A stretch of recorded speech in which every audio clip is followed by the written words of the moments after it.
Alrighty, good afternoon, everyone. Again, this is Brock Beard from lastcar.info, and yet again, we find ourselves in a bit of a rain delay. It seems like this is going to be the new weekly tradition, despite after the disqualification shows from last year. First of all, I hope the reception is a little better than our Homestead show last week. I know we had some connection issues. If the video is still off a bit, I apologize, but we'll try to make do as best we can under the circumstances. We'll do some trivia here in a little bit. I have the thing all set to go. I have a couple of other things I want to kind of touch on here as well. Of course, talk about yesterday's Xfinity Series race.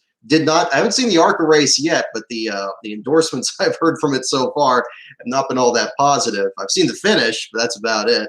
But it sounds like that wasn't exactly a historic race necessarily under the circumstances. So we'll get started with all this here in just a little bit. First of all, we'll talk about the Xfinity race from yesterday. Again, let's see. A great run by a number of these different underfunded teams here in the Unhinged 300. But certainly what's really interesting is, of course, seeing how well Colleague Racing has adjusted to the super speedways. Certainly not an underfunded team by any stretch of the imagination. But when you have a race like that where the four JR Motorsports cars are dominating for so much of the race, and then ultimately have the top three Colleague guys going nose to tail like they did at Daytona last July, and nerf Justin Haley to his first career victory in the Xfinity Series, that's definitely something to write home about. So a fantastic run for them. Good to see Gray Galding continue his great runs here at Talladega, his first race back with SS Greenlight Racing, finishing in the 8th spot. Alex LeBay making the Dash for Cash group with a 9th place finish there for the number 36 team. The DGM racing team that he drives for had a bit of a off and on day since two of the other cars were involved in that very serious accident in turn 3. Good to see all of them walk away from that. Josh Williams seemed to get a really bad piece of that. Colin Garrett as well at the Sam Hunt racing team ended up dropped back in the order as well. Really good to see Tommy Joe Martins. I am wearing my Tommy Joe Martin shirt today to celebrate the 15th place finish that he had at Talladega in spite of the incident with Robbie Lyons towards the end of the race when he was trying to dodge the accident. Both couldn't slow down in time, got in the back of the 15, but still recovered from that to get a decent finish. Given all the bad luck that they've had the last couple of months, it's certainly good to see things turn around just a little bit for the number 44 team. Also good to see Brett Moffitt do well in the Chris Hour team. Obviously, Moffitt, a bit of a ringer because of how good he is in the truck series. But getting the 5th place finish for a team that has had a couple cars, involved in wrecks these last few weeks. Patrick Emmerling's incident at Bristol, and then Moffitt's incident over at Homestead that led to Jairo Avila Jr.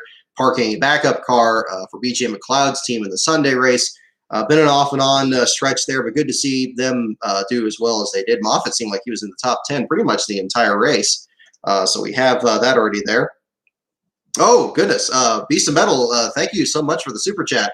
If you mean the ARCA race, it was historically awful. It's only used as an example of why motorsports sanctions all over the world need to implement spending caps on tech and R&D. So again, haven't watched it myself, but I've not heard any positive reviews of that race at all. And it's unfortunate that turned out that way.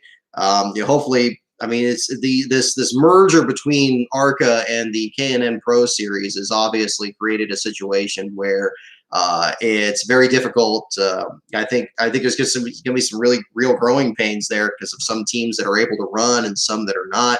And a lot of the mergers and so forth from there. I mean, you would hate to see a lot of these teams that drop off of the sport. I know one thing we were looking forward to this year when Sears Point was supposed to be running last week is having Venturini cars finally running up at Sonoma and then having them run against a lot of the West Series regulars.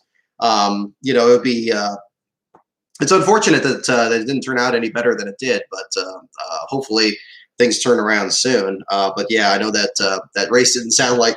Sounds like it'll be very quick to be able to review that during the whole lead up here. But again, the Xfinity Series race. So again, I've really found myself being more and more of a fan of the Xfinity Series these last few years. I know I've talked about that in recent weeks, but such great personalities in there. And now that we've had a lot of the Cup Series drivers out of the sport, it really has started to shine a light on a lot of these guys that are not getting talked about that much. And even when you had, I mean, even this past year where you had the big three from them last year and all of them in the Cup Series this year between Reddick and Bell and Cole Custer there as well. You still have a good group of kids out there that can really surprise, and so I think that's really good to see. But ended up being the last place finisher for the race being John Jackson. The number 66 team had apparently 6 tires on hand to change tires during the race, but only lasted 30 laps in the race before overheating. At the time, though, he was on the lead lap and between 30th and about 34th spot, if memory serves, and had a good run going there. The 66 team was actually congratulating him on that when they pulled him behind the wall, but unfortunately, it turned out to be a start and park effort, it seems, from the case. There was no real report of him overheating. And if he was, it was highly unusual because he's the first driver to finish last at a Talladega race because of overheating issues, even with the current restrictions on bump drafting and everything else in the Xfinity Series. Matt Mills, Riley Herbst, Tim Veens, and Colin Garrett, rounding out the bottom 5 in the Xfinity Series race. But a lot of good runs throughout the field there. I mean, it's unfortunate people like Timmy Hill and Myatt Snyder got involved in wrecks. They seemed to be shoe-ins for top 10s, but then got eliminated towards the end. Cesar Baccarella and Brandon Jones ended up wrecking across the line, finishing 16th and 17th. Brandon Brown seemed to be in the middle of that incident there after he was also collected in an accident. Brown still recovered very nicely in 11th. I thought he had too serious damage to actually recover from that. All these stories and more covered on the website at lastcar.info. I'll post a link here as well so you guys can check out the article if you're looking for something to read during the downtime here as we're waiting for word as to if the Cup race is actually even going to start today. But hopefully we'll see how things go from there. All righty. So there's a link to the Xfinity article on John Jackson.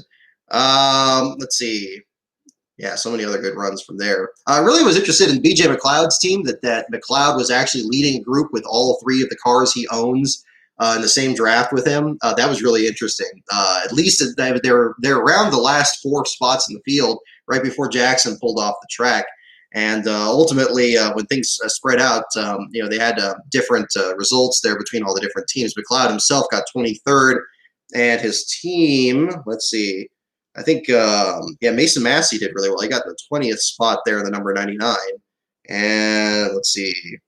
And then from there, Matt Mills had overheating issues. He fell out early. And then where was the 78? Vinnie Miller, 21st. Okay, so Miller and Massey stayed actually pretty linked up there and actually finished ahead of McLeod. So, again, you see this all the time at the super speedways, these teams and drivers trying to game the system a little bit and try to find a way that they can actually get all their cars in one piece to the finish line. Not always successful.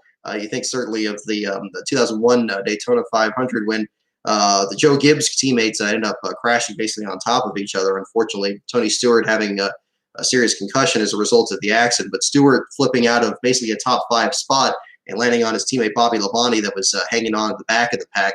And there's so many more examples beyond that, but that's one that definitely gets pointed to an awful lot in the series.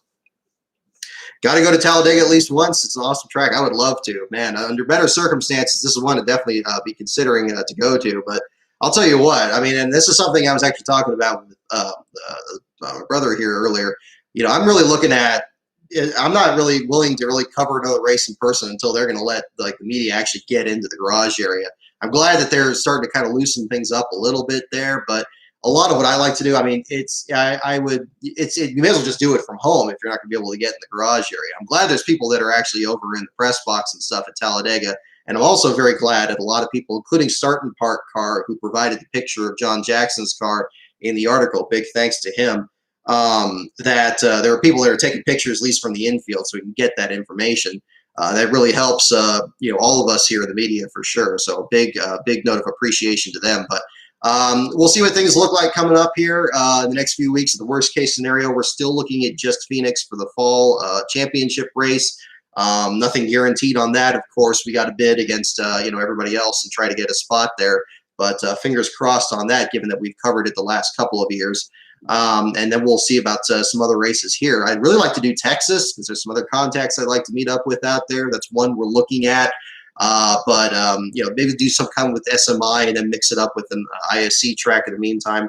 But that would be an interesting deal. Michael Jensen, seeing your comment there about the Hall of Fame class. Yes, I think it's a very interesting group, quite honestly. I think that it's really good to have certainly Stefanik in there. It would have been great if he was around to see it. I think that would have been I think a lot of people, whether your exposure to him was when he was running in the modifieds, or whether it was seeing his interview he gave with, what was it, Ray Dunlap in the Daytona interview, where he put his heart on his sleeve about an incident at the end of the race. That would be really interesting to see what's going on with that.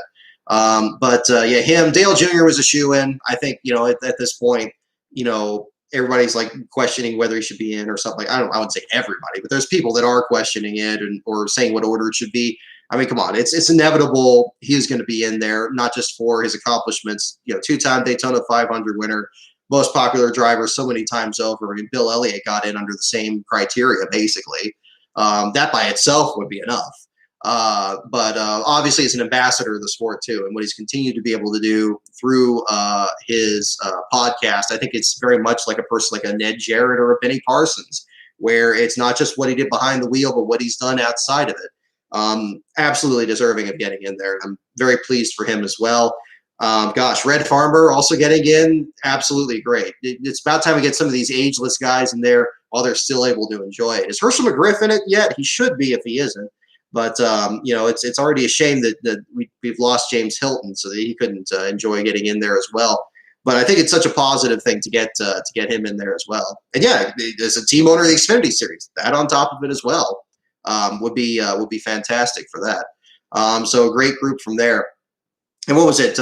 Ralph Seagraves, I believe, was the fourth nominee from there too. So again, other people that were involved in the sport through Winston and their landmark sponsorship agreement in the Winston Cup Series. Fantastic to get all them in. You got to get T. Wayne Robinson, I think it's Roberts, and some of these other people that were involved in what was really such a critical sponsorship package that really put NASCAR, and especially the Cup Series, into the stratosphere. Really, the branding lasting for as long as it did, and playing.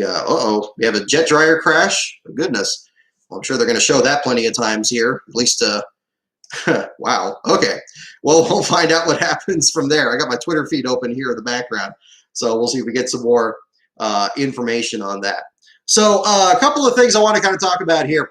On the YouTube channel, big thanks to everybody for your support. First of all, we've passed 6,000 subscribers on YouTube. I try not to get too precious about the numbers on that, but I mean, I'm very thankful for how much the channel's grown. I think we only had about 2,500 when I started to kind of bring that channel back a couple of years ago and doing a lot of these documentaries and stuff. And I really thank you all for your support on that, and keep sharing the videos, sharing the links and everything, so they get out there. We're still kind of a small fish in the whole NASCAR YouTube pond. We're not as big as some of the other guys that seem to be getting a lot of the hits here, but I think we plug away, both myself and the videos that I do with NASCAR Man as well. I think we both work very hard on the content that we have and trying to get it the very best that we can certainly do as well. Also one thing this week though, I re-uploaded the video Johnny in the Fast White Car. Reason for that was, again, the audio issue in the one clip from the 2000 Rockingham race. For some reason, it played fine on my computer, it played fine on the Premiere, but I was told that both on the some people's computers, they couldn't hear those clips. And I also noticed when I was listening to it on my phone, it also had the audio drop out, and that was a real problem because it's about a minute of the video that just completely you couldn't hear anything. So I don't want to have a video up that's going to have a glaring issue like that, because that reflects badly on the brand and everything. And I don't want it to make it look like I don't know what I'm doing, quite honestly. So I ended up, doing that and changing that around. And so I hope you don't mind that the video is re-uploaded. If you have the other video on your playlist and you see it suddenly disappeared, that's why. So it's already re-uploaded. It has the edit there, and I've also changed it so I talk about Oswego Speedway or Oswego, New York instead of Owego, New York. So that's been edited as well. Got tons of comments on that. The other note that I want to talk about also on this, and I want to kind of put this out here to you guys now that we have about 20 people here in the chat. I'm also looking at re-releasing another one of the videos on my channel. And those of you in the Patreon already know about this plan I have. I'm not firmly on this, so definitely feel free to put the comments your thoughts on this. My thinking is I really like to re-release 3 Before February, the video I did last November on the tragedies of the 2000 season between Adam Petty, Kenny Irwin Jr., and Tony Roper. My thought is I'd like to kind of polish it up a little bit. I'm not really worried so much about the content, really, although it does have one clip in it that's also from the 2000 Rockingham race, the interview with Jeff Bodine after his Truck Series accident, where the audio also drops out. And that is a video that I think it's really, really important that that one be like right on all 4 corners. So my plan is to re-release that on July 7th to mark the 20th anniversary of the passing of Kenny Irwin Jr. That'll be a Tuesday. My thinking is to take that clip out and add some other clips in there. There's other stuff that's definitely come up that I want to kind of put in there as well. The Scene Vault podcast did a great interview with Jeff Burton on his thoughts on safety that year. I really want to kind of put that in there, put like a piece of that in there. Of course, crediting the Scene Vault again for the fantastic interview on that. So, but my thinking is doing that. I'd like to actually get that video. I know the video already has about 50,000 hits, but I do think that when it has like audio drop out for a portion of it, I think that's a little bit of a problem in terms of why the video is not getting more hits, because then again people think that's the issue. But that's kind of my thinking on that. If you guys have any strong opinions one way or the other on that, I'd like to be able to keep both versions up if it's at all possible, because I know that the other one's got a lot of comments and some great discussion on. I don't want to lose that really necessarily. The worst case scenario, I would set it to private, so it would still be available. I wouldn't delete it completely. But I'd like to polish it up a little bit and kind of make it look a little bit more, just kind of clean it up more. Put some more clips in there instead of some of the pictures. Add a couple other accounts. I've had a couple other articles people have sent to me that I think really should be in there to kind of help polish that up. One of them is Bobby Labonte when he had a stuck throttle at Darlington that season. I could see exactly where that would fit in the documentary, and I'd like to kind of put that in there. Had some other information on like Adam Petty's first start, things like that. So in the end, the video might end up a little bit longer. And then, of course, I can edit it also to make sure all my current Patreon members are credited in there as well. But if you guys have any thoughts on that or anything like that, definitely let me know. But that's my thinking on that, is re-releasing that, doing a premiere on Tuesday the 7th, and then we could do a live stream after that too if you guys want to do that. I guess the alternative would be just keeping the regular video up there, and I don't know if there's a way we can do like a re-premiere or something like that. It'll probably end up getting reposted. I've already started kind of tweak with it last night to kind of clean up the opening in particular. I kind of want to ease into it a bit. I also wanted to kind of put a disclaimer at the beginning because it deals with the subject of fatal accidents and things like that. I kind of want to put a viewer discretion thing at the beginning. No, I didn't get any complaints about that when the video was posted, but certainly compared to maybe some of the other videos that I did where they're just on driver profiles and kind of more lighthearted or kind of fun aspects of the sport, it does kind of conflict a little bit there. I mean, not conflict, but maybe some people that maybe would prepare prepared for one kind of video maybe get something very different. So I might do something like that. I hear about Jacoby. I don't know what you're talking about with that. I'm not sure 100% on that. But that's kind of my thinking on that. So look forward to that. And also in the meantime, this is just not a replacement for another video that we're doing in the meantime. My Patreon members already know. And, well, gosh, I guess I'll go ahead and say it here. Haven't put this on 100%. The next video, and there was a little teaser about this actually in the Johnny Benson video, if you noticed, even in the new version of it. The next video next new video is going to be for the channel is going to be on Gin Racing. We're going to do a video on Gin Racing, talking about the abrupt rise and fall between 2006 and 2007. This is going to be another full-length video that's going to be posted on my channel, and it's going to talk about what happened between MB2 Motorsports and really what happened in 2007 when they ultimately merged with Dale Earnhardt Incorporated. And this is going to be a whole other video that's going to be talking about a lot of moving parts in there. There's a lot of different attributes of the story that I think will make this very interesting. And so But now the other thing, I'm just going to tease this because I kind of want to work on this now. It is going to be a collaboration video as well.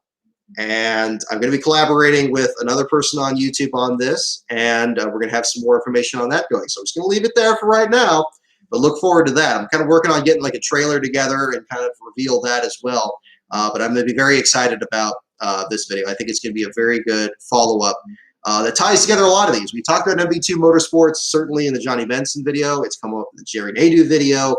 And, you know, it's another thing I think that would be kind of a good way to tie that together. So this will be that'll be the next new video that is going to be coming to this channel here. So look forward to that as well. Go ahead and drop that in the meantime. Got to give you something for you guys to chew on here in the meantime.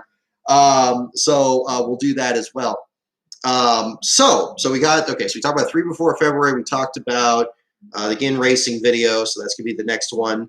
And we talked a bit about the Xfinity race, the ARCA race, I guess. Well, briefly about the ARCA race from yesterday. So those are some things that I'm working on here in the meantime. So also now for something completely different, I also want to put this out here too for you guys. I was going to make this as a standalone video, but if you want something a little bit silly here, I posted recently my last car hat that you got really sweat stained and everything from work. Of course, you wear anything that's white colored, it's going to get dirty pretty easily. And I was able to clean that up over at the house here. I want to kind of bring this up here. I did a couple of visual aids here for those of you that are willing to try this at home. A little bit of I guess home ec or something of that nature here is going to kind of illustrate that a little bit for you briefly.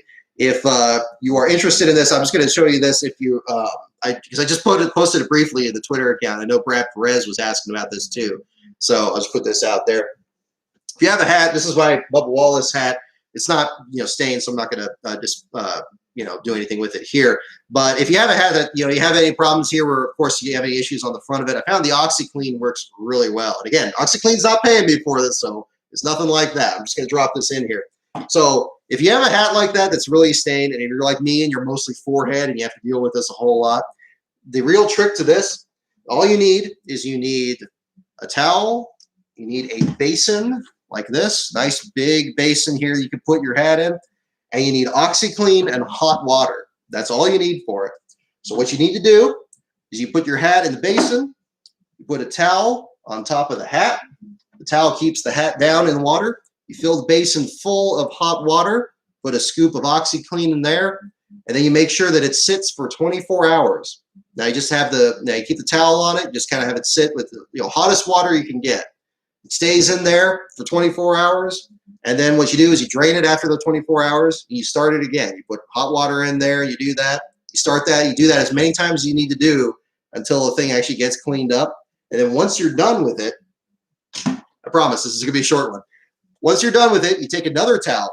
I guess you need 2 towels technically. Take a dry towel, put it inside the hat, put it on top of the table or something outside, put it in the sun, let it dry in the sun. That makes sure that the cap of it gets dry, the bill and everything else, and leave that in the sun just for like an afternoon, and bam, that's all I had to do with the last car hat there, which is fantastic because that's definitely saved some money not having to buy another one. So that's all you really need to do on that. You have to make sure that just a scoop of OxyClean and hot water you can do. Let it sit in there with the towel on top of it for 24 hours, stays in there, and it cleans that right off. And I was amazed by the results. If OxyClean feels like sponsoring Last Car or the videos, I'm certainly open to it, but they are not paying me for that. So I will just leave it there. But I'll probably do it. I was thinking of doing a standalone video on it, but it's a pretty quick explanation, so I'll just kind of wedge it in there. Okay, so moving on, we'll go ahead and jump into trivia here pretty soon. And we'll go ahead and start with categories. I'll check the other questions you guys have here in the meantime.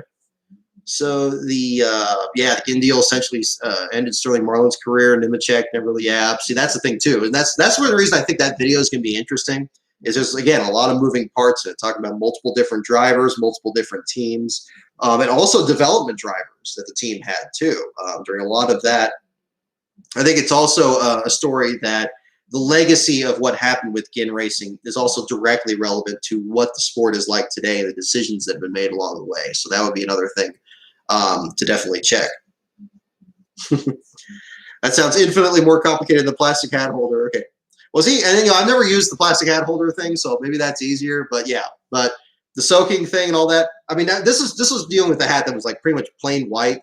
So maybe I don't know if the hat holder would have done it as well or anything there, but it needed some serious work. And for those of you who've seen me wear it on some of these past podcasts, I'm sure you can attest to that, especially if it shows in HD on that. But that would be another thing as well. Yeah, just dropping it out there. A little bit of, I don't know, bonus whatever for this in the meantime. Let me check Pockrace's page here in the meantime. Do we have any other updates on what's going on here with the track drying? I saw something about them warming up the dryers. 14 minutes ago, Pockrace says if the sun comes out, possibly could dry 90 minutes, but with that amount of rain, probably longer. Okay, I'm seeing a radar. There's another patch of rain coming through Birmingham heading northeast. It looks like it looks like it's heading pretty close to the track there. But we'll find out what happens.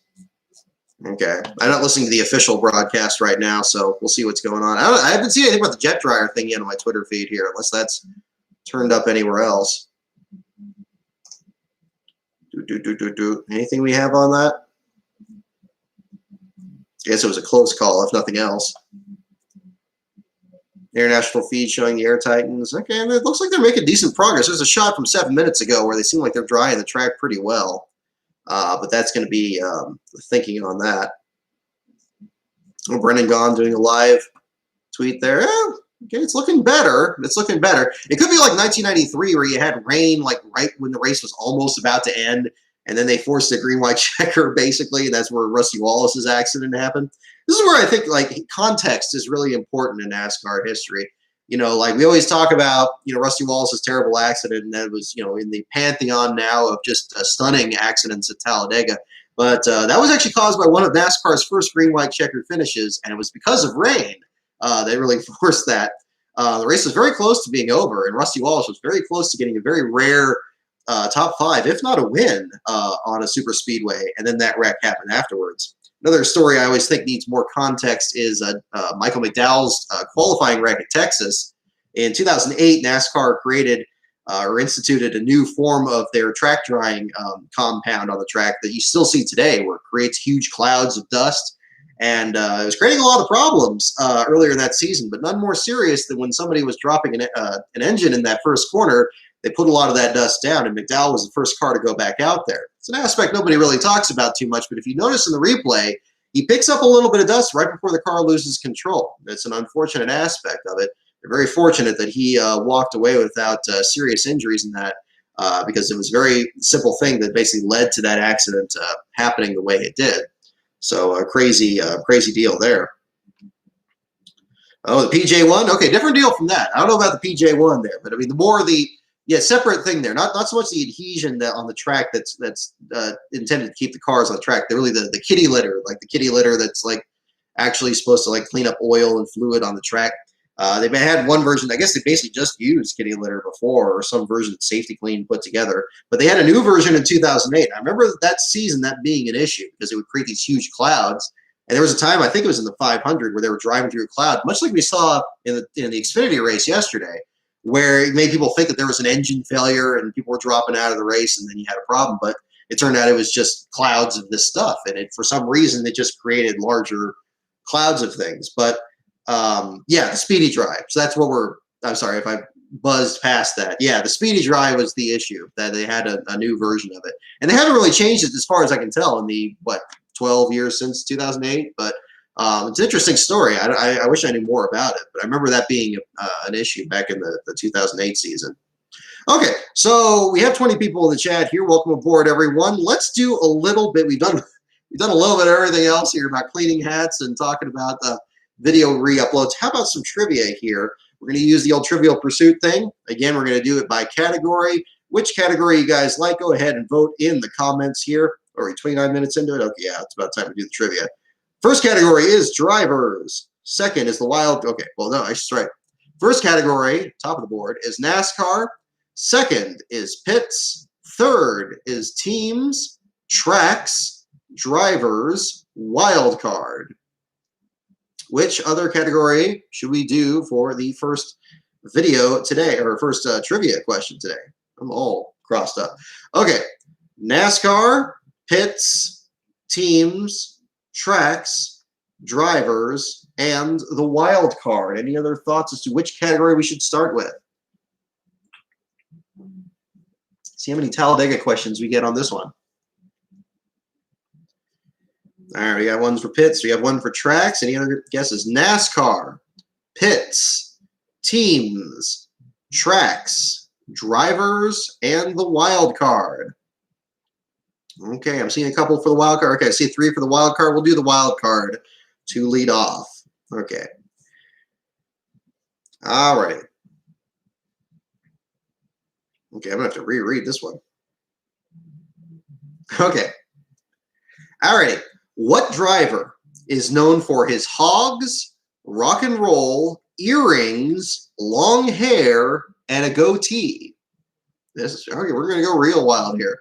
What driver, this is again the late 90s, is known for his hogs, rock and roll, earrings, long hair, and a goatee? Could be 15 seconds. You could be. You never know.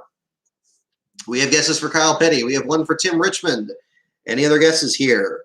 What driver is known for his hogs, rock and roll, earrings, long hair, and a goatee? Okay, we got several guesses for Kyle Petty, and the answer is indeed Kyle Petty. Kyle Petty, absolutely. I'll tell you, that's one of those drivers that, you know, especially if you watch the sport further back, it's really hard for me to not picture him the way he looked back then with the long hair and the just that look back then. Much like Jeff Gordon. Jeff Gordon, I have a hard time even now with seeing him in the broadcast booth, not thinking of him as that kid with the clean cut face and the big sunglasses and swooped hair and all that stuff. You know, people get old. I mean, that happens. But it's you know, certainly it's sometimes a driver becomes so iconic. You can just like Richard Petty. Like Richard Petty still looks the same now to me as he does back in 1992 because he's got the same hat, and the sunglasses, and the smile, and that's the whole thing there. I believe he did release a country album there, Sedhead. I think there was some clips. We used that in the 1990 video, and I think NASCAR Man did a video on his channel, NASCAR Man History, where he put up some videos that Kyle did there as well. Alrighty. What car did Ford replace the Thunderbird with in 1998? MRN update just now. 1 and 2 are pretty dry. Working on the rest of the track. Next update at 5 p.m. Eastern, 2 p.m. Pacific. Okay, we'll see what's going on. We'll bear with us here a little bit here in the live stream. Maybe we'll go at least the top of the hour here and see what we can do here in the meantime. Alrighty. What car did Ford replace the Thunderbird with in 1998? If you have any other questions on stuff from the races or anything that we haven't talked about yet, definitely drop in, and we'll certainly keep the line open here if you guys are interested. What car did Ford – I got to turn the fan on here. My computer's overheating. What car did Ford replace the Thunderbird with in 1998? And the answer is indeed the Taurus. Yes, I like the Taurus as well. The Taurus is the correct answer. Okay, next question in the wild card. What Daytona road was renamed International Speedway Boulevard? What Daytona road was renamed International Speedway Boulevard? Alrighty, what Daytona road was renamed International Speedway Boulevard? That is our next question. What Daytona road was renamed International Speedway Boulevard? Is the connection okay still? It looks okay on my end. It's not. This isn't my best camera that I'm working with here, but hopefully it's not as bad as last week. Unfortunately, that's why I didn't end up doing the show after the race. There, it wasn't really getting any better. But we'll jump in on this. All right, we got A1A, we got I4. Any other guesses here? What Daytona road was renamed International Speedway Boulevard?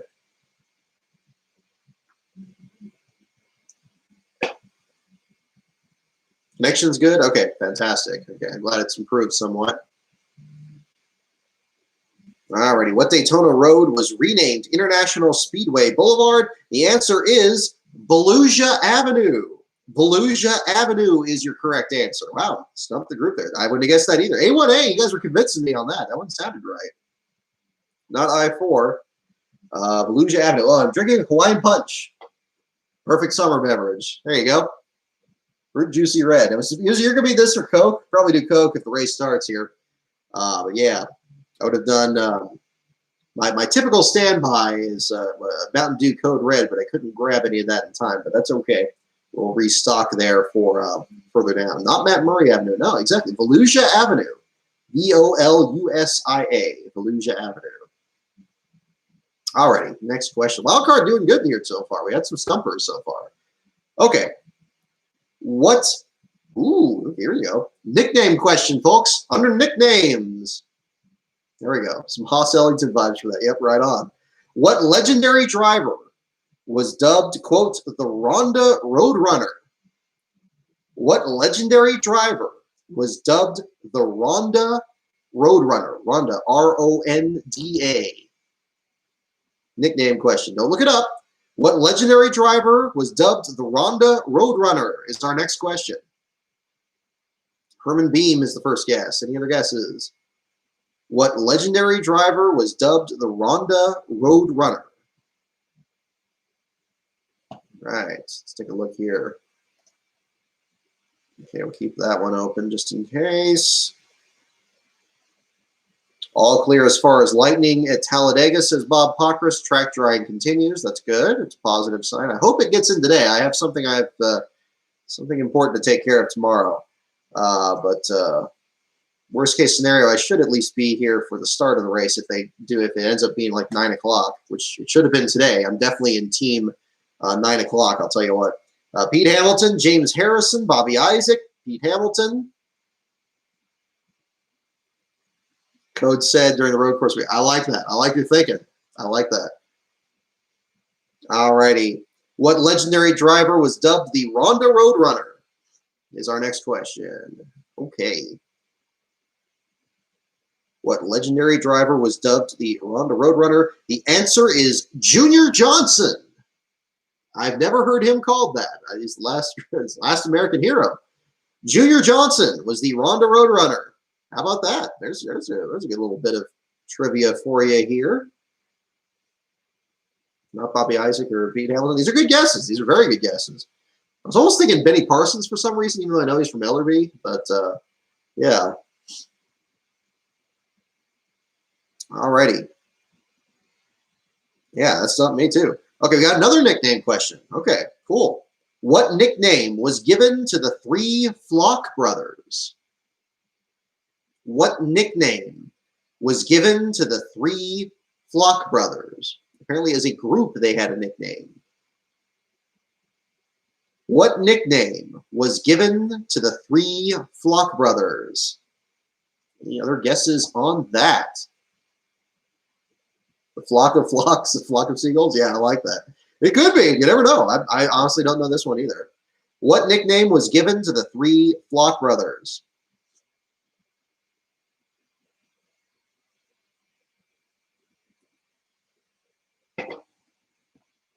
What do we got going on here?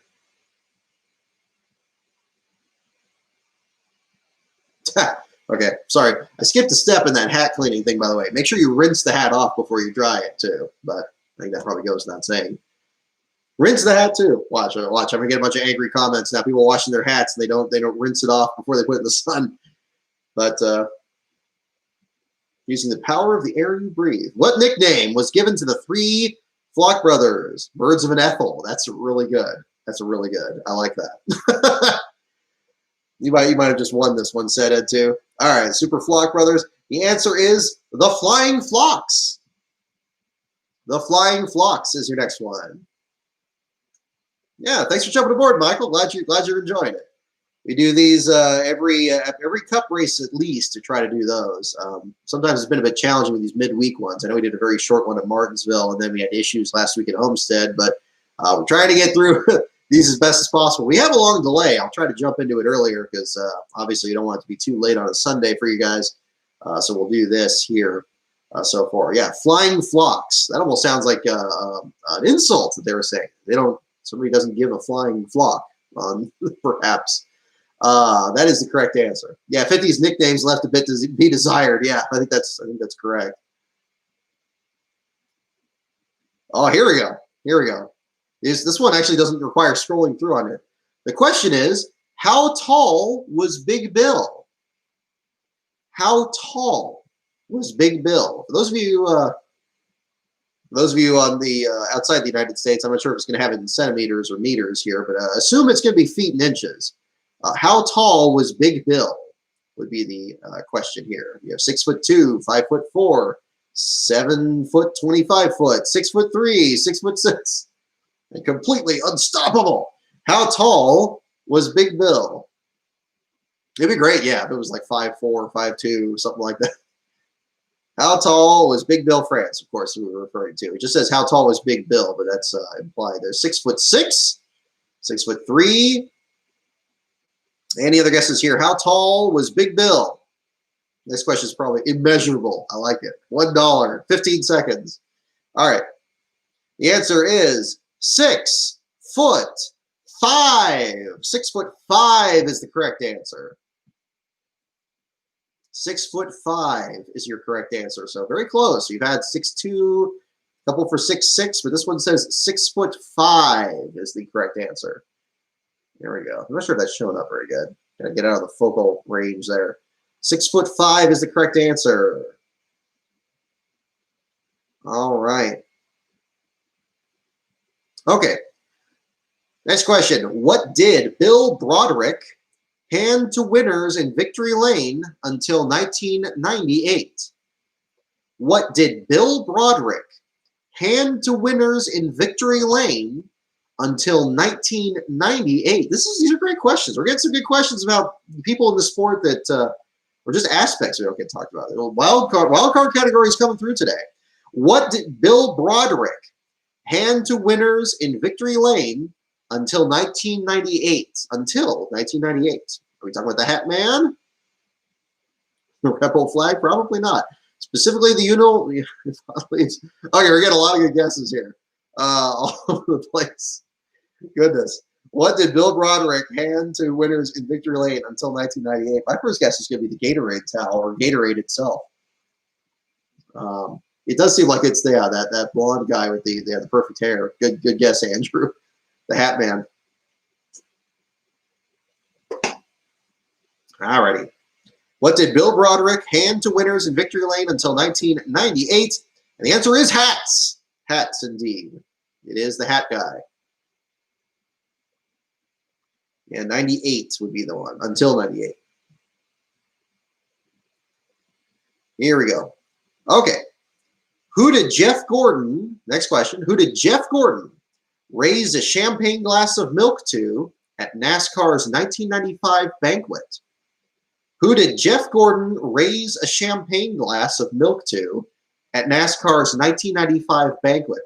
I was just thinking, I hope like Tiger Handheld or somebody makes a new one of these, or maybe there's an app or something that does this. I'm just thinking if one day comes that maybe we start repeating questions or something like that, we're going to have to think of something else to this. I don't want to lose this trivia segment here. I think it seems like you guys are enjoying it, so that's good. Who did Jeff Gordon? They should make a new one of these too, quite honestly. I think it's nice having it be a standalone thing. Who did Jeff Gordon raise a champagne glass of milk to at NASCAR's 1995 banquet? And it looks like you guys got it already. Indeed, the answer is Dale Earnhardt. Air Titan slid on the banking in the corner. Okay, crazy. It's gotten to that point. All right, I'm just going to check the... boy. Yeah, okay, Pokerus is saying they're going to need some help for the cell from the west to miss. And boy, it looks...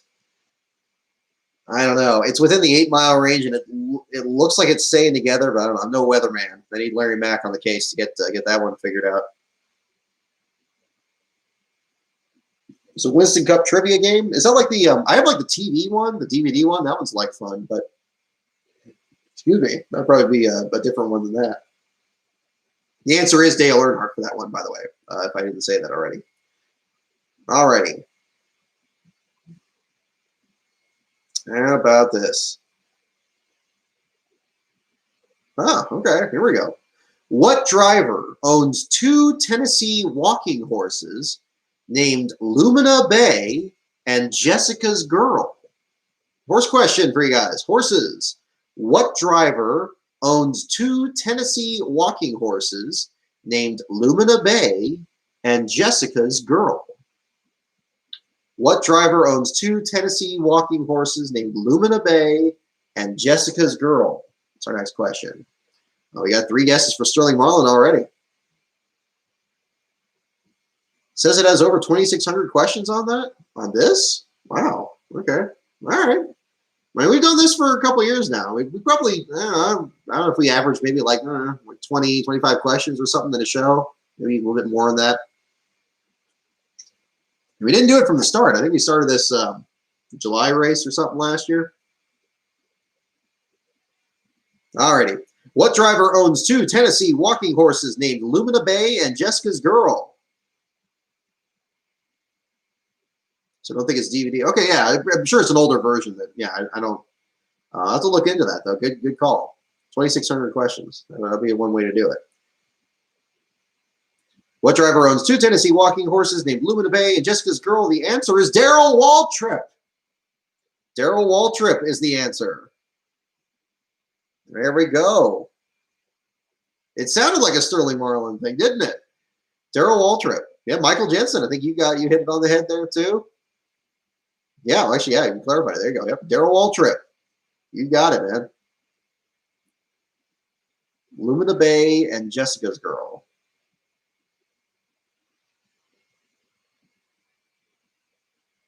Let's see.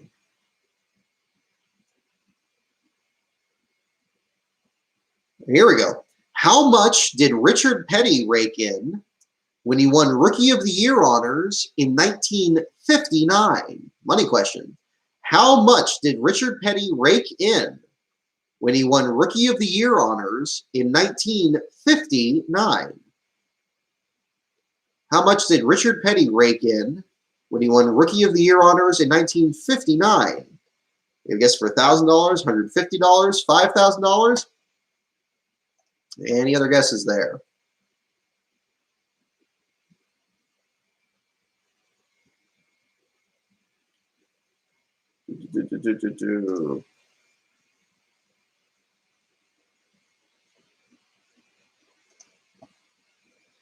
That last ray wasn't encouraging. I'm not sure about what's going on there with the weather. It looks rough, but we'll find out. Alrighty, how much did Richard Petty rake in when he won Rookie of the Year honors in 1959? $1,200, $2,000, $500? And the answer is $250. $250. 250 is the answer. $250. And there we go. Yes, you were closest, said Ed. There we go. It seemed like, yeah, you would think it'd be higher, but yeah, for Rookie of the Year, $250.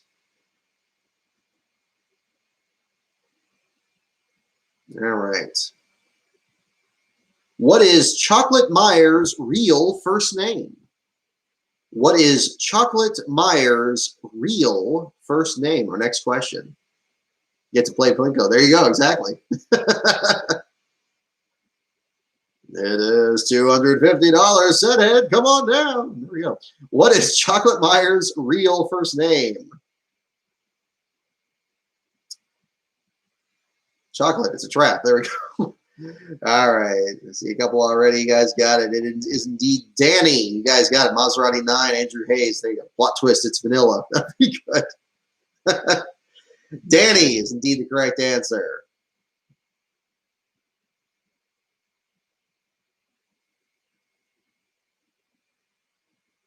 Alrighty. This is an interesting way this question is phrased. What do Terry Labonte's cool NASCAR Winston Cup fans call him? This is actually how it's phrased. What do Terry Labonte's cool NASCAR Winston Cup fans call him? What do Terry Labonte's cool NASCAR Winston Cup fans call him? You got Iceman, Iceman. What do Terry Labonte's cool NASCAR Winston Cup fans call him? Texas Terry? I call him Texas T, but yeah. And the answer is indeed Iceman. You are dangerous. Okay. What? Let's see. What country music singer was a NASCAR Winston Cup driver from 1966 through 1982? What country music singer was a NASCAR Winston Cup driver from 1966 through 1982? Thought it was Iron Man because of the streak. That's also a good guess. I would have accepted that. I would have accepted that, absolutely. I mean, the streak was right around this time period too, so. But the cool fans call him Iceman. What country music singer was a NASCAR Winston Cup driver from 1966 through 1982? The guesses are Marty Robbins. The answer is indeed Marty Robbins. You guys got it. Marty Robbins.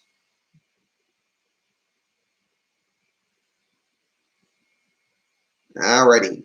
Here we go. What is the name on Bobby Allison's birth certificate?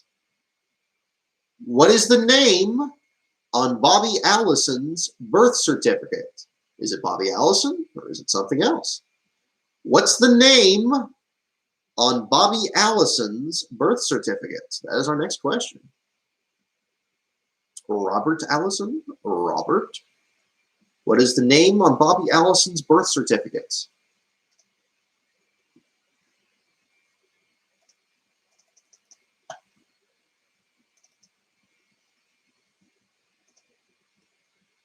What if there is still darkness? All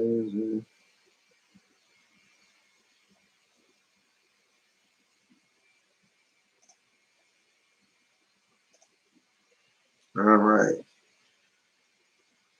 What is the name on Bobby Allison's birth certificate? The answer is Robert Arthur Allison.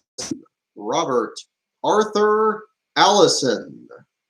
Russ Brandon, Bobbert Allison is another trick. Ray Barone, nope. Robert Arthur Allison is the full name. Robert Arthur Allison.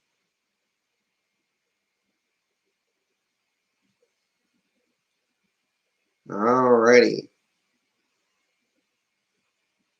Next one. What year's highlights included Dale Earnhardt's infamous pass in the grass? What year's highlights included Dale Earnhardt's infamous pass in the grass? I don't know why it says infamous. It seems like that's pretty famous at this point. Of course, it's the late 90s. Maybe that was treated differently. What year's highlights included Dale Earnhardt's infamous pass in the grass?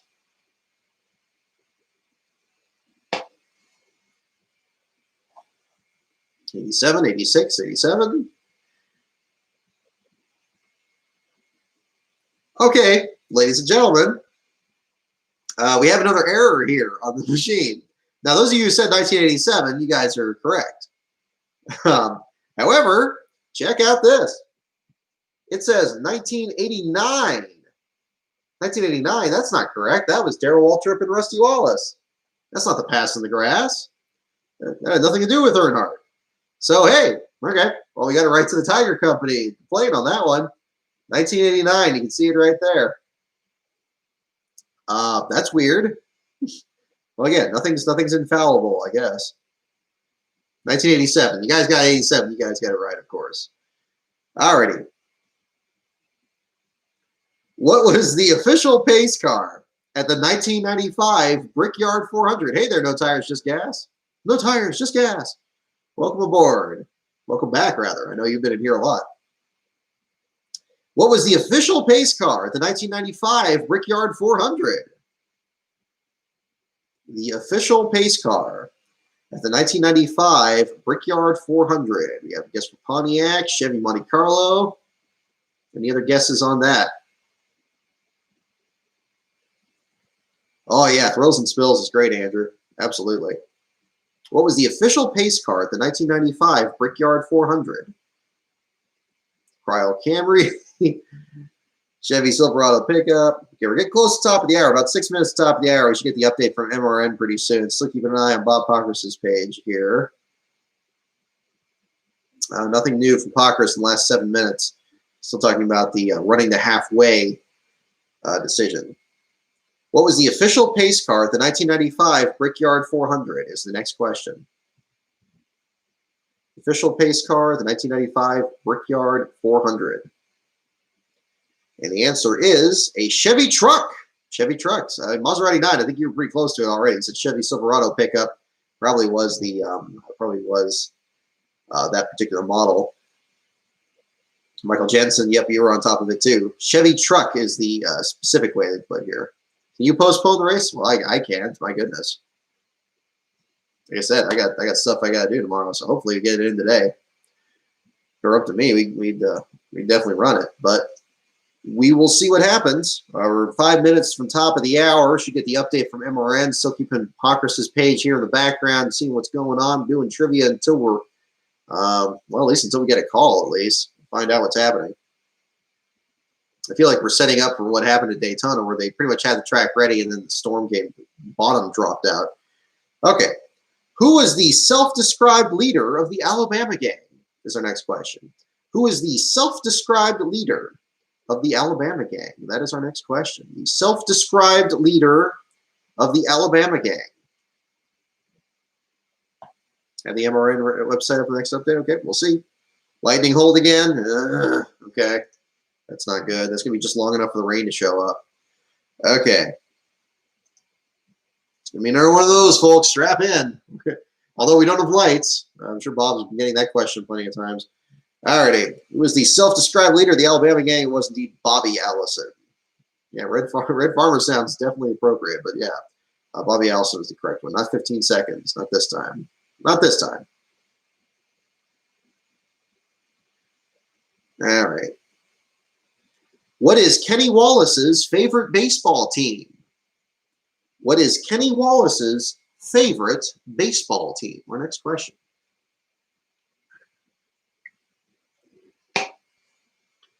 What is Kenny Wallace's favorite baseball team? Is our next question. Kenny Wallace's favorite baseball team.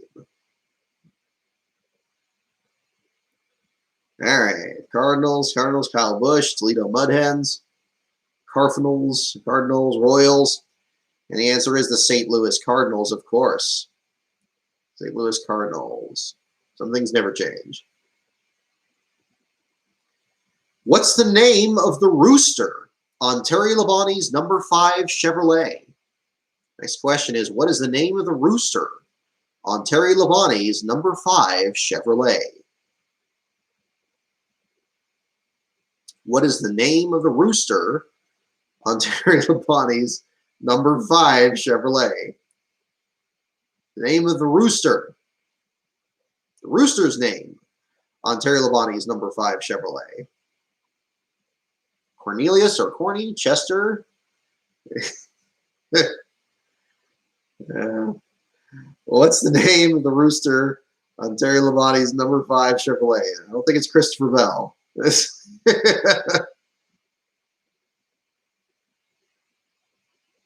All right. What's the name of the rooster on Terry Labonte's number 5 Chevrolet? Oakland A's for me, quite frankly. The A's, absolutely. And the name is Cornelius. Michael Jensen, you got it. Cornelius. Billy Standridge, I would almost give you points for that one too. Billy Standridge should be the right answer to a lot of questions. I think we've had this one before. Not 100% though. What driver was awarded for saving a Greyhound that was about to be put down? Do I have NASCAR's phone number? No, I don't. Nobody would trust me with that. What driver was awarded for saving a Greyhound that was about to be put down? What driver was awarded for saving a Greyhound that was about to be put down? All right. NASCAR is on a lightning hold at Talladega as track drying continues 3 minutes ago. They can continue drying the track, so they're still drying the track during the lightning hold. What driver was awarded for saving a Greyhound that was about to be put down, about to reach top of the hour? We should have the note here on that. Any reason for the A's over the Giants? I grew up in the East Bay. I didn't grow up in San Francisco. The Giants were fun. I mean, I was there for. I went to the cage there under the stands there for when the Giants made it to the World Series when they won the first time. I was there for Game 1. They were a lot of fun to watch. I always like going there every other year when they seem to always be in the championship hunt in recent years. But I was definitely more of a fair weather fan there with the Giants. The A's. I used to live actually down the street from the Oakland A's Coliseum, so close enough you can see the fireworks during the 4th of July games there. So I grew up going to a lot of games there for the A's, and that was definitely on the side there. So that's definitely still my team for sure. They're always a blue collar team too. That's definitely fits with my interest in some of these other teams as well. Alrighty. What driver was awarded for saving a Greyhound that was about to be put down? The answer is Derek Cope. Derek Cope is the answer. Derek Cope is the correct answer. I think we did have that one at one point. Derek Cope is your correct answer on that one. Rain's starting to fall again. Expect a call soon. Okay, we'll see. Derek Cope is the correct answer. All right. Yeah, light rain at Talladega, according to track officials. That was 1 minute ago. Okay. Alrighty. What North Carolina community was home for Junior Johnson's race shop? What North Carolina community was home for Junior Johnson's race shop? That's the next question. And answer sound dejected. Oh, that's not good. What North Carolina community was home for Junior Johnson's race shop? Yeah, we had the Rondo one earlier. So, okay, is that going to be the same one, or is this specifically what this thing is going to ask, or is it going to give us the wrong answer? It's suddenly the unreliable thing here at times. North Wilkesboro, Cofield, and the answer, what North Carolina community was Junior Johnson's race shop? And the answer is Ingle Hollow. Wow, he's going for the other answer. He's going for something a little bit more broad. Ingle Hollow is the correct answer. Ingle Hollow. NASCAR's lost the track. Well, that ain't good. Okay. Sounds like we might be Monday racing again, folks. They have lost tracks. It's wet and everything needs to be dried again. Okay, that's not promising. That's not promising. Okay, well, we'll figure this out. We will figure this out. Yeah, they better go find it. No kidding. Okay, Ingle Hollow is the correct answer.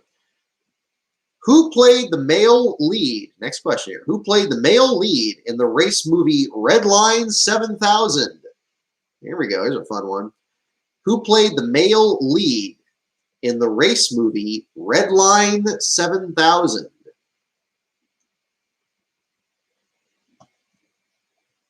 Alrighty. Who played the male lead in the movie Red Line 7000? Neil Bonnet, Paul Newman. Any other guesses here? Who played the male lead in the race movie Red Line 7000? Don't look it up. Go ahead and just make a guess. Bright yellow fella? Probably not. Maybe. You never know. Who played the male lead in the race movie Red Line 7000? That is our next question.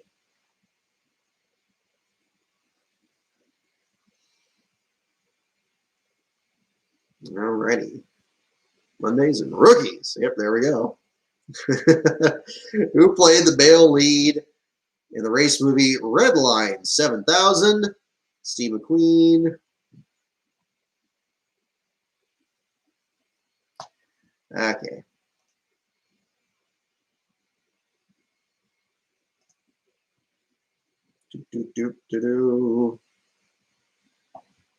Alrighty. Alrighty. And the answer is James Caan. James Caan is your correct answer. Wasn't there a stumper there? James Caan. I was thinking, I was going to say David Carradine or Sylvester Stallone. I was thinking like a death race movie or something. James Caan is the correct answer. It's always fun to bring up Neil Bonnet, but this time a different one. James Caan. Sunny. Okay. What NASCAR regular is known as Mr. Excitement? What NASCAR regular is known as Mr. Excitement? This is again as of the late 90s. What NASCAR regular is known as Mr. Excitement? I know Bobby Carradine ran an IMSA. I did not know that. No. I learn something new every day.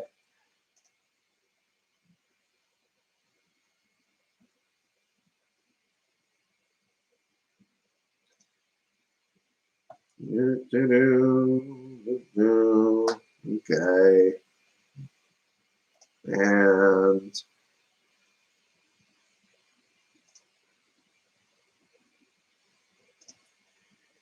Amy. Okay, still not seeing anything on Hypocrisis Twitter, but very close. And the answer indeed is Jimmy Spencer. You guys got it. Jimmy Spencer. Guy who never forgets. Man who never forgets. Exactly. There you go.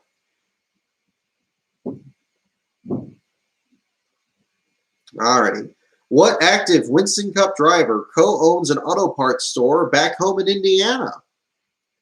What active Winston Cup driver co-owns an auto parts store back home in Indiana? There we go. There's a good one. Any guesses on that? Don't look it up. What active Winston Cup driver co-owns an auto parts store back home in Indiana? Stewart? Irwin? Good guesses off the bat.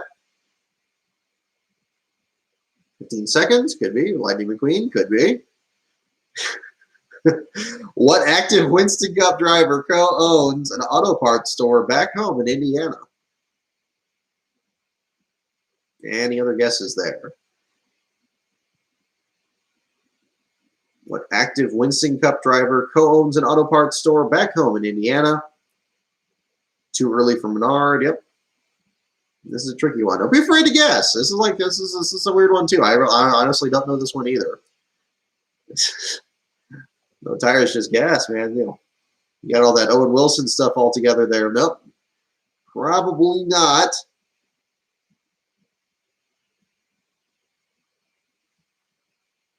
Okay, keep it civil, Beast of Metal. I get you, man. Keep it civil. All right. What active Winston Cup driver co-owns an auto parts store back home in Indiana? And the answer is John Andretti, the late John Andretti. John Andretti is the correct answer. All righty. So that was another one. Are we close to a call? We should be at a call at any moment now, I would imagine. I can't imagine they'd sit on this much longer. Nope, still no updates on Hypocrisis page in the last 6 minutes. Do we have the call from MRN, or are we still talking about that? Yeah, Godspeed to John Andretti for sure. Yeah, he's not from Indiana. He's from Pennsylvania, isn't he? Isn't that where all the Andrettis are from? It says Indiana. He must have had a residence in Indiana.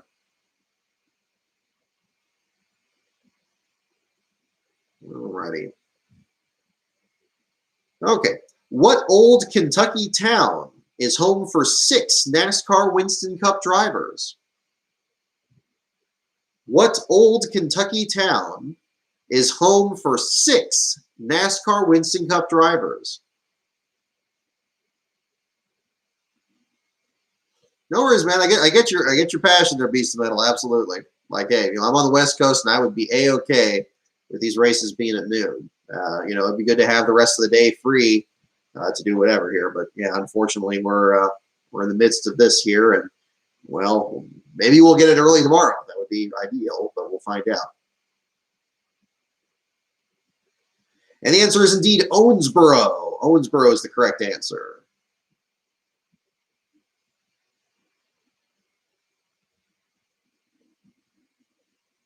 All righty. Okay. What Virginia-born driver says some of his greatest drives have been on a tractor? What Virginia-born driver says some of his greatest drives have been on a tractor? That is your next question. 2 wall trips and 4 greens. I believe that's true. What Virginia-born driver? Hey there. What Virginia-born driver? Do you know the answer to this one? What Virginia-born driver says some of his greatest drives have been on a tractor? I guess is here. Ward Burton, Ricky Rudd, Elliott Sadler.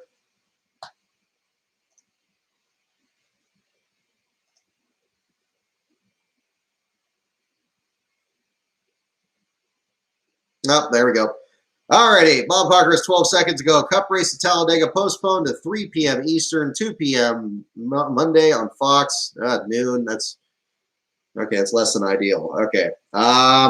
Boy, yeah, I got something at noon tomorrow. So, oh boy. Okay. Yeah, you noped out of that question too. Yeah. Let me get the answer here in the meantime. The answer is Rick Mast. Wow. Okay. I guess you wouldn't have guessed that one.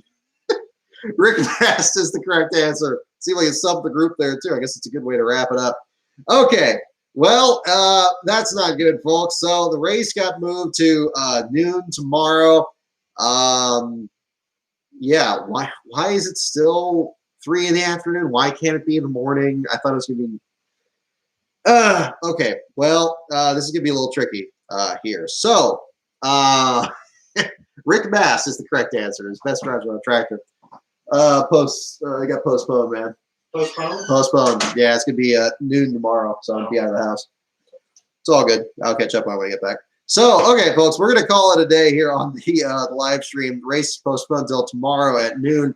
I will be a little bit late in the updates on the last place battle there, but I'll catch up on that afterwards. We'll call this for the maybe we'll do a live stream or something after we sum that up. We'll play that by ear there, but. Thank you so much for tuning in. Unfortunately, we're not going racing today, but looks like we'll be doing that soon enough. And again, the Saturday article on Stephen Light's already up, and we'll do the Sunday article as soon as time allows. So again, thank you guys for tuning in, and we'll talk to you guys later. And we are